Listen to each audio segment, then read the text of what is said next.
কিছু বুদ্ধ লোক আছে, বুড়া রিক্সাওয়ালা, এই বেটা এদিকে আয়। বুড়া মানুষ রিক্সা চালায়, সেই জন্য অপমান। ওই বেটা তোমার বাপের বয়সে, আপনি কইতে পারো না। এরপরে উঠলো রিক্সায়, 7 মাথা থেকে 14 মাথায় যাবে। ওখানে যায়া বললো যে ভাড়া কত, সে চাইলো 10 টাকা ভাড়া। আরে বেটা 10 টাকা ভাড়া, রেড বই দেখা। যখন রিক্সার ভাড়া দেয় তখন রেড বই দেখার প্রশ্ন ওঠে।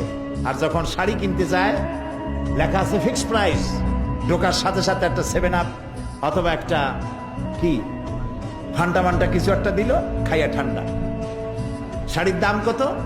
শাড়ির দাম 13,593 টাকা 92 পয়সা। এইখানে রেট কত তার তালাশও করে না, বেশি কথা কইলে ভদ্রতার খেলাপ হবে। ওইটা ঠিক মতো আনতে পারে, কিন্তু রিক্সাওয়ালার মাথার ঘাম ফেলানো পয়সা নিয়ে তার সাথে ঝগড়া করে, তর্ক করে। এটা ঠিক নয়। সহস্তে যে ইনকাম করে, রাসূলুল্লাহ বলছেন আল কাসিবু হাবিবুল্লাহ, নিজের হাতে যে কামাই করে সে আল্লাহর বন্ধু।